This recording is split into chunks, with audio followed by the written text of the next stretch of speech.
जैसे मैंने पहले कहा, जो ऑपोजिशन डेमोक्रेसी में, लोकतंत्र में लड़ती है, वो मतलब जो देश का लीगल स्ट्रक्चर होता है, जुडिशियल स्ट्रक्चर होता है, जो देश का इलेक्टोरल स्ट्रक्चर होता है, जो देश की मीडिया होती है, उसके बल पर ऑपोजिशन खड़ी होती है। वो सब जो इंस्टीट्यूशंस हैं, वो सब के सब सरकार को पूरा सपोर्ट दे रहे हैं। क्यों? क्योंकि सरकार ने अपने लोग इंस्टीट्यूशंस के अंदर बैठा रखे हैं। हिंदुस्तान का आज हर इंस्टीट्यूशन इंडिपेंडेंट नहीं है। हिंदुस्तान का हर इंस्टीट्यूशन आज आरएसएस के कंट्रोल में है। आरएसएस का एक व्यक्ति हर इंस्टीट्यूशन में बैठा है। तो हम एक राजनीतिक पार्टी से नहीं लड़ रहे हैं, हम हिंदुस्तान के पूरे इंफ्रास्ट्रक्चर के खिलाफ लड़ रहे हैं। जब हमारी सरकार होती थी, इंफ्रास्ट्रक्चर न्यूट्रल रहता था, हम इंफ्रास्ट्रक्चर को कंट्रोल नहीं करते थे। 2 राजनीतिक पार्टियों की लड़ाई होती थी, 3 राजनीतिक पार्टियों की लड़ाई होती है। आज इंफ्रास्ट्रक्चर सरकार का पूरा एक पार्टी के साथ है। फाइनेंशियल इंफ्रास्ट्रक्चर उनके साथ है। अगर कोई दूसरी पॉलिटिकल पार्टी को सपोर्ट करना चाहे, उस पर ईडी लगा दी जाती है, सीबीआई लगा दी जाती है, धमकाया जाता है, डराया जाता है। तो फाइनेंशियली मोनोपोली है बीजेपी की, आरएसएस की, इंस्टीट्यूशनली मोनोपोली है। इसीलिए ऑपोजिशन इफेक्टिवली, अग्रेसिवली खड़ी हो रही है, बट इंपैक्ट जो होना चाहिए वो दिख नहीं रहा है। सर, आप पार्लियामेंट में जब वाइसराय पर चर्चा हो रही थी, वित्त मंत्री ने रिप्लाई दिया और कहा कि भैया माना कि हाँ महंगाई है, लेकिन उतनी नहीं है जितनी यूपीए सरकार के वक्त 7% इन्फ्लेशन रेट है, लेकिन this is just complete nonsense. आज सबसे ज्यादा अनएम्प्लॉयमेंट हिंदुस्तान में, महंगाई बढ़ती जा रही है, गैस सिलेंडर की प्राइसेस बढ़ती जा रही हैं। पता नहीं, शायद मतलब फाइनेंस मिनिस्टर को मतलब ये आंकड़े दिख ही नहीं रहे हैं, या उनको बताया गया है कि बस बोलते जाइए, बट ये रियलिटी नहीं है। आप किसी भी कस्बे में चले जाइए, किसी भी गांव में चले जाइए, किसी भी शहर में चले जाइए, पूछिए महंगाई की क्या हालत है, आपको बताएंगे कि सबसे ज्यादा आज महंगाई है। तो देखिए, रियलिटी एक है और परसेप्शन एक बनाया जाता है, ठीक है। कहते हैं स्टार्टअप इंडिया, ठीक है, पूरा ट्रांसफॉर्मेशन कर दिया। आप मुझे दिखाओ स्टार्टअप इंडिया है कहां? स्टार्टअप इंडिया लोगों को फायर कर रहा है, निकाल रही है स्टार्टअप्स, लोगों को सड़क पे फेंक रही हैं। कोविड में हिंदुस्तान में कोई नहीं मरा। हेल्थ मिनिस्टर आपको कहेंगे कि हिंदुस्तान का परफॉर्मेंस दुनिया के सब देशों से बेहतर था। यूएन आपको कह रहा है कि 5 million people have died. Hindustan की सरकार कह रही है नहीं, वो झूठ बोल रहे हैं। गुजरात में आप जाएंगे, वहां पे मतलब लाशों के ढेर लग गए थे। गंगा में आपने देखा लाखों लोग मरे, मगर नहीं, हिंदुस्तान की सरकार कहती है ये सच्चाई नहीं है। बेरोजगारी बढ़ती जा रही है, हिंदुस्तान की सरकार कहती है सच्चाई नहीं है। महंगाई बढ़ती जा रही है, हिंदुस्तान की सरकार, उनकी जो फाइनेंस मिनिस्टर हैं, कहते हैं नहीं। पूरा कम्युनिकेशन स्ट्रक्चर उनके हाथ में।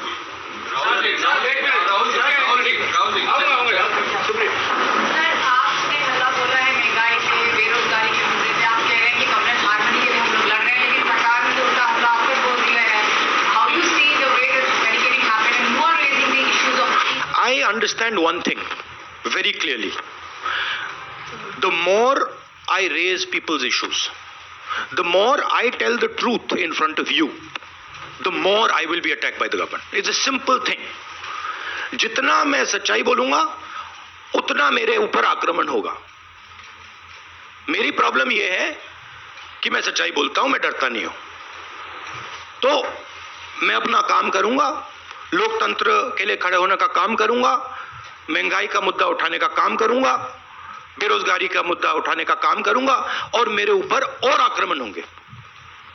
यह सच्चाई है। राहुल जी, आपने कहा कि और जो धमकाता है वो डरता है।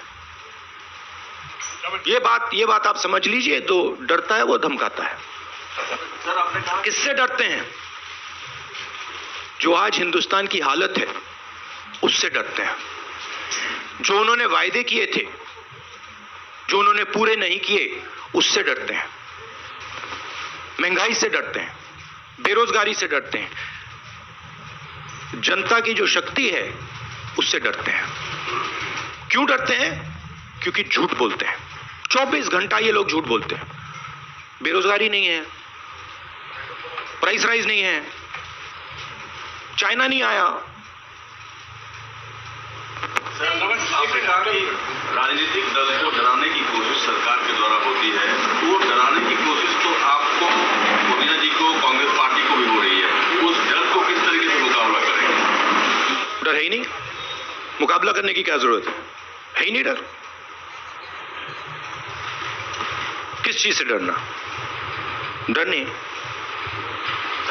एक मिनट मौसम राहुल जी, लगातार कहा जा रहा है कि महंगाई बहाना है, दरअसल आप लोग का निशाना जहाँ आप लोग बाहर सड़कों पर उतरे हुए संसद के भीतर एक तस्वीर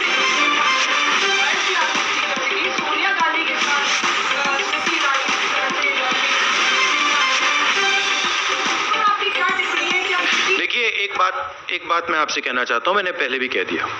मैं इस बात को समझता हूं कि जितना भी मैं जनता की इश्यूज को उठाऊंगा, जितनी भी मैं महंगाई की बात करूंगा, अनएम्प्लॉयमेंट की बात करूंगा, कम्युनल हार्मनी की बात करूंगा, उतना मेरे ऊपर आक्रमण होगा।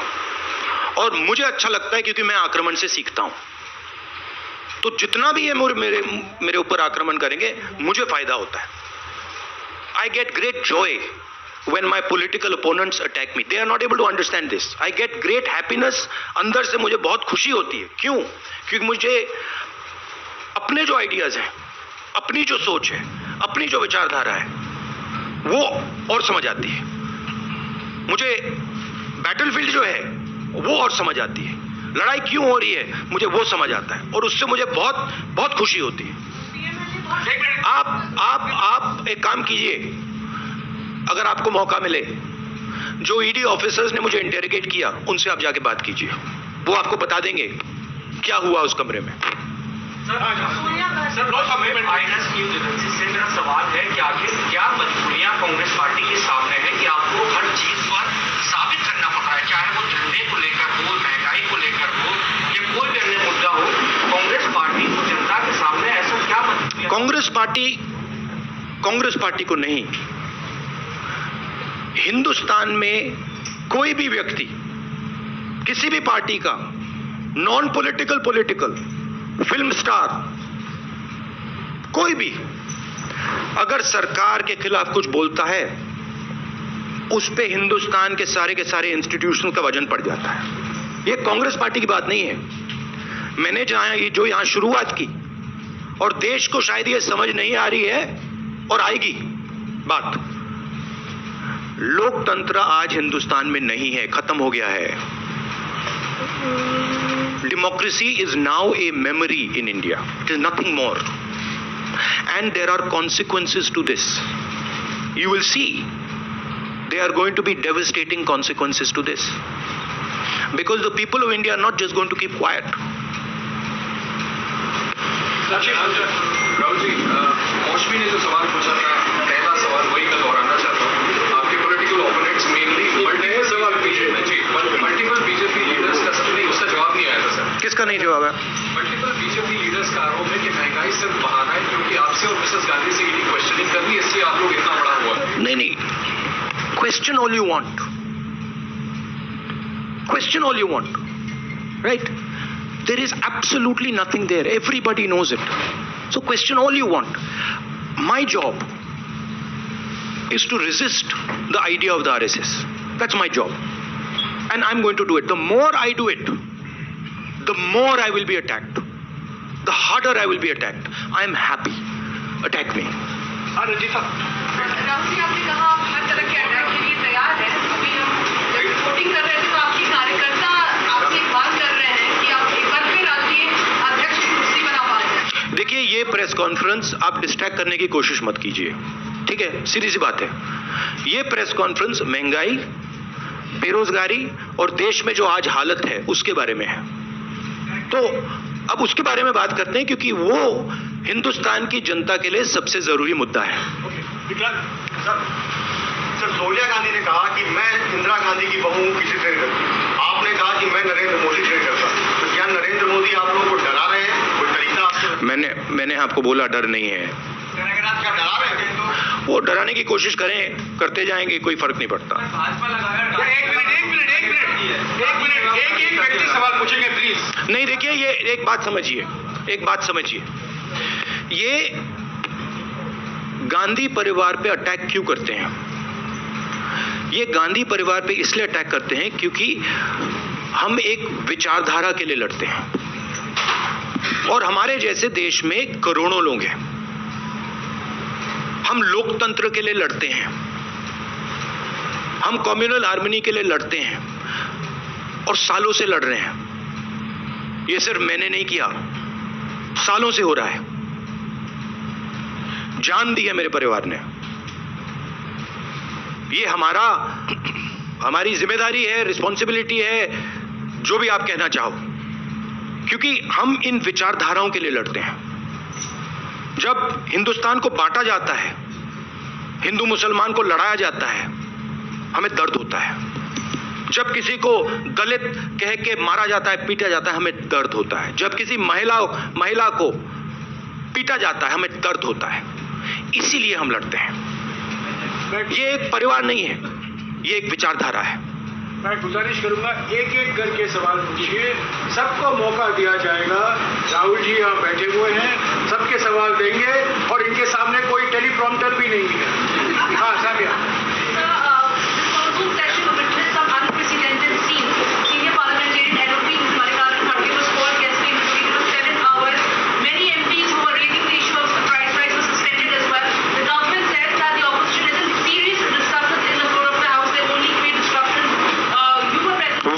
Been asking for a discussion on price rise.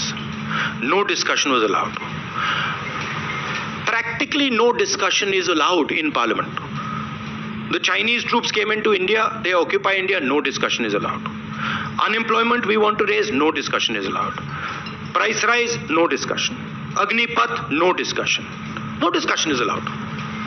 It is much more beneficial for us to have discussion in parliament. We demolish the government every single time we have a discussion in parliament. Right? 1 second, please let me speak. Right? We demolish the government every single time we have a discussion. You're aware of it. They don't want a discussion. They can't face a discussion. That's the truth. And this is not only a Congress issue. They cannot face a discussion with any opposition party.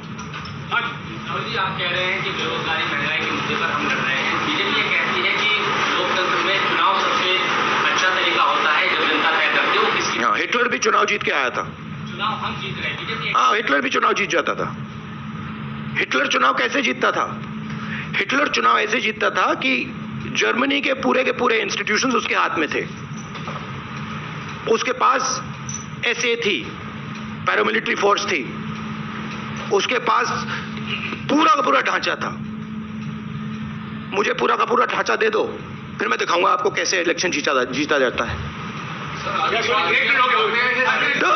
You see, please understand. What? RBI has raised repo rates by 50 basis points. Sir, you were saying about your family and your fight and you're fighting for an ideology. Some would ask that Mr. Rahul Gandhi should now take over the leadership of the Congress party and fight for this, especially when you're talking about price rise. Sunil, he has already answered that question. He has said that this... Sunil, please refer to the earlier answer.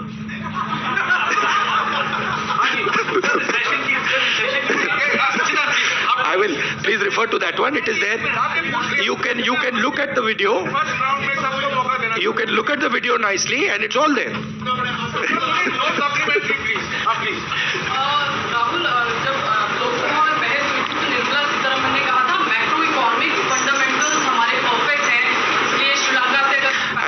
I think the macroeconomic fundamentals that she's talking about is something else. I don't think the finance minister has any understanding of what is going on in the economy of India. Zero understanding, right? She is there as a mouthpiece. She has absolutely no understanding. If she had understanding, we would not be in the situation we're in, right? The entire job creation system of India has been destroyed. Small and medium businesses have been wiped out. We have a GST which is a disaster. Please go and ask any state and they will tell you this GST is a disaster, right? We have the highest unemployment in the country. Price rise across the board.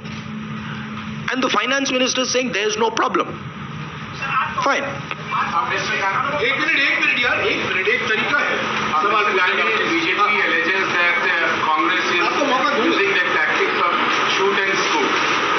आप उनको attack करते हैं, फिर आप चले जाते हैं parliament से बाहर और बीजेपी कहती है वो Congress is not participating in the discussion. Please refer to my earlier answer, which I had just given, about the importance of debate and how we are not allowed to debate in Parliament. Rahul ji बोलिए। आप कांग्रेस जगह पे प्रदर्शन करने की बात कर रहे हैं, और अनुमति नहीं मिली, ऐसे में आप कैसा रहेगा? आप लोग से क्या क्या प्रदर्शन? अब देखेंगे, हमारा काम विपक्ष का काम है। एक तरीका चलेगा नहीं चलेगा उसको हम टेस्ट करेंगे, दूसरा तरीका टेस्ट करेंगे, तीसरा तरीका टेस्ट करेंगे, मगर हम रेजिस्टेंस को नहीं छोड़ेंगे। हाँ जी, लास्ट टू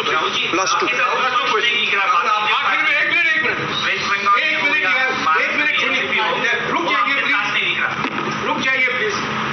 राहुल, आपने कहा कि विपक्ष को खत्म करने की कोशिश है, आपको डराया जा रहा है, अटैक किया जा रहा है, क्या इस बात का भी आपको अंदेशा है कि आपकी या राजनीति गिरफ्तारी हो सकती है? मैंने आपसे कहा आप जो भी करना चाहते हो करो, कोई फर्क नहीं पड़ता मुझे। It does not make me any difference. You have to understand this. You have to understand the culture I come from. It does not make me any difference. I will be the happiest person. हाँ जी, राहुल जी, विपक्ष जो है, जैसे कि पश्चिम बंगाल में ममता जी विपक्ष में, महाराष्ट्र में एनसीपी आपके साथ है, लेकिन इस आंदोलन में आज आपके साथ नहीं है। इन्होंने कहा है ये प्रेस कॉन्फ्रेंस महंगाई के मुद्दे पर, जीएसटी और आर्थिक मुद्दों पर और इसी पर अगर आपको सवाल है तो पूछिए। जी राहुल, आपने जिक्र किया कि विपक्ष की जो मजबूती होती है वो संस्थान होते हैं, इंस्टीट्यूशन होते हैं। हमने अभी देखा कि पीएमएलए को लेकर जिस तरह से लगातार आप भी हमलावर हैं, पीएमएलए के जो प्रावधान थे उसके खिलाफ 242 याचिकाएं सुप्रीम कोर्ट में थी, लेकिन सुप्रीम कोर्ट का एक आदेश आता है और उसके बाद भारतीय जनता पार्टी कहती है कि अब विपक्ष के नेताओं पर और ज्यादा सारे के सारे हिंदुस्तान के इंस्टीट्यूशंस आज आरएसएस बीजेपी के कंट्रोल में है। सारे के सारे, एक नहीं बचा है, सारे के सारे। तो जो ऑपोजिशन का आइडिया है, ऑपोजिशन के ऑर्गेनाइजेशंस नहीं, ऑपोजिशन का जो आइडिया है उस पर आक्रमण हो रहा है। साथियों, एक मिनट।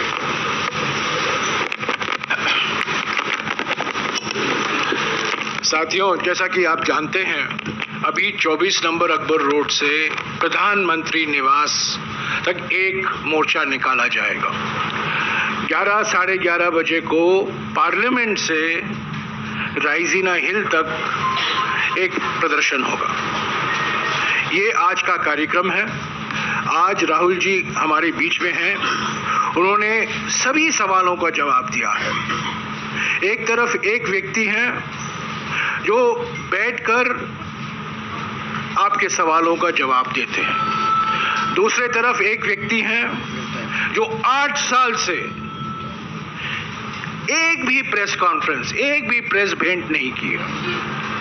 एक तरफ एक व्यक्ति हैं जो बिना कोई कागज के आपके सवालों का जवाब दे रहे हैं, और दूसरे तरफ एक व्यक्ति है जो टेलीप्रॉम्प्टर जीवी हैं।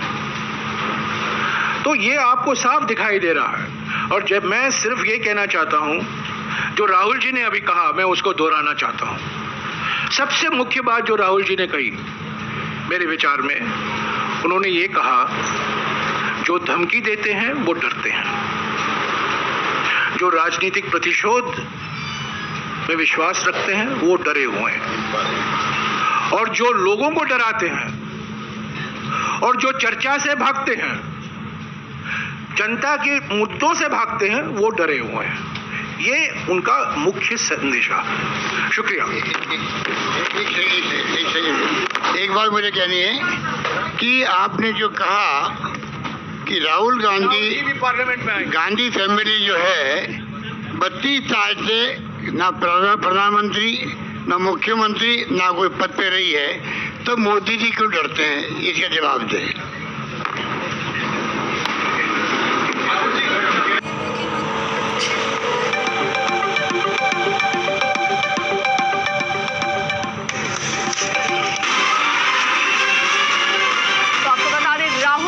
बाकायदा प्रेस कॉन्फ्रेंस कांग्रेस पार्टी की हुई, जिसमें राहुल गांधी ने सीधे तौर पर सरकार पर निशाना साधा कि विपक्ष की आवाज दबाने की कोशिश ये है राष्ट्रपति भवन तक। हालांकि आपको बता दें, कांग्रेस का विरोध मार्च अब शुरू होने वाला है। ये घोषणा भी कांग्रेस की तरफ से की गई और ये कहा गया कि अब महंगाई और बेरोजगारी के मुद्दे पर लगातार आवाज उठाते रहेंगे। इसी के साथ वक्त एक छोटे से ब्रेक का हो चला है। ब्रेक के उस पार भी खबरें जारी है, देखते रहिए आज।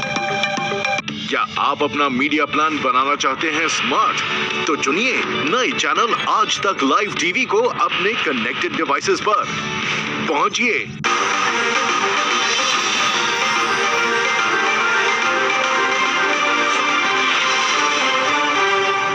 एयू बैंक के सेविंग्स अकाउंट में इंटरेस्ट मिलता है हर महीने, मतलब साल में 12 बार। एयू बैंक, बदलाव हमसे है।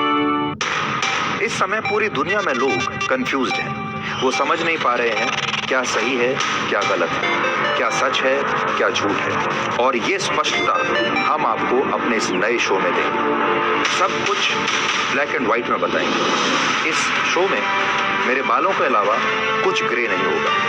हर खबर ब्लैक एंड व्हाइट की तरह बिल्कुल स्पष्ट होगी।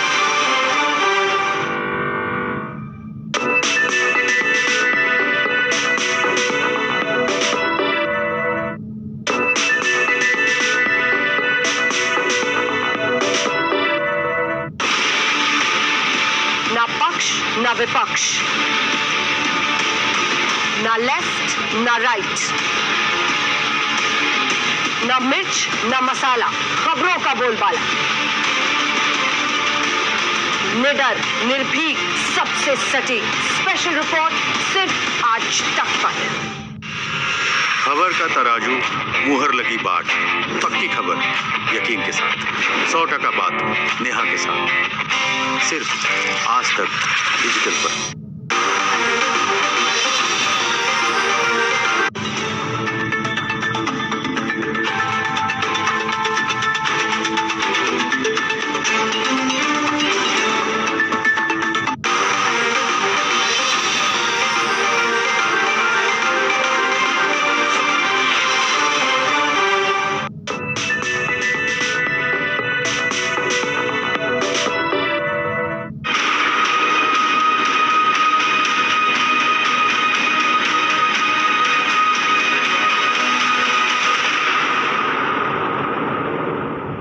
नोटों का अंबार मिला।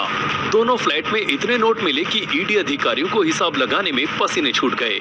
पैकेट में नोट, बिखरे नोट, 2000 के नोट, 500 के नोट।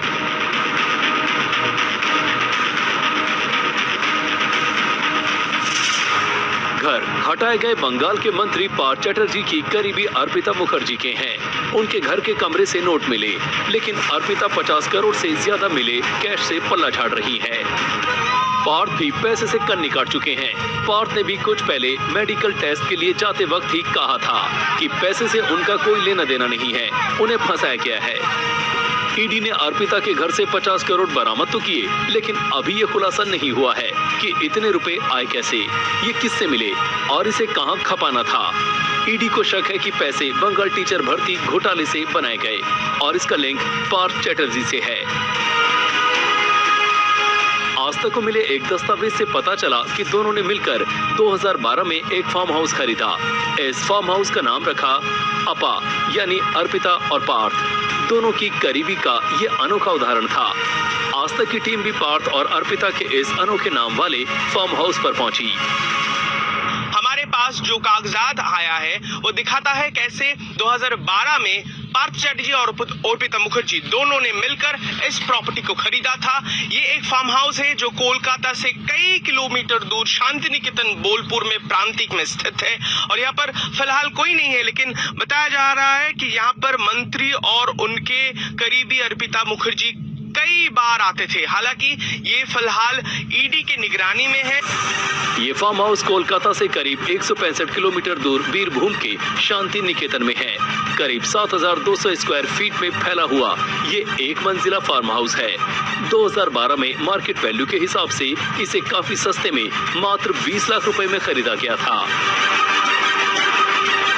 पार्थ चैटर्जी 2011 में मंत्री बने और इसके साथ ही अर्पिता के साथ उनके रिश्तों को भी परवान चढ़ा। दोनों ने जॉइंट प्रॉपर्टी लेकर रिश्तों पर मोहर भी लगाई। ये सिलसिला आगे बढ़ा और कंपनियां खुलने लगी। ईडी को 3 कंपनियों का पता चला है जिसकी डायरेक्टर अर्पिता हैं। पहली company symbiosis merchant private limited है।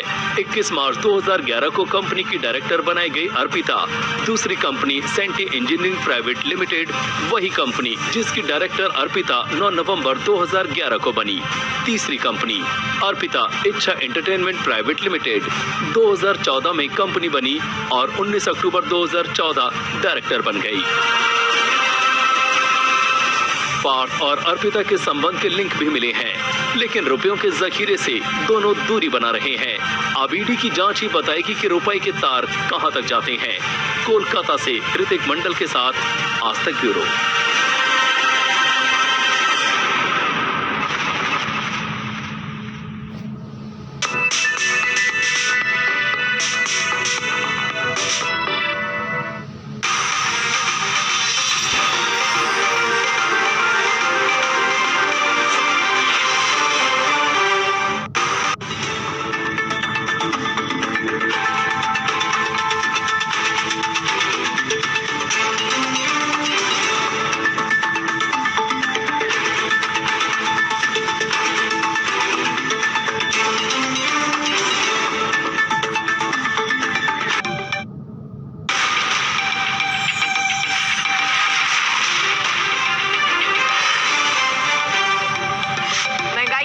कांग्रेस का हल्ला बोले राहुल गांधी धमकाने वाले खुद डरते हैं। मुझ पर जितने हमले करो मुझे डर नहीं लगता।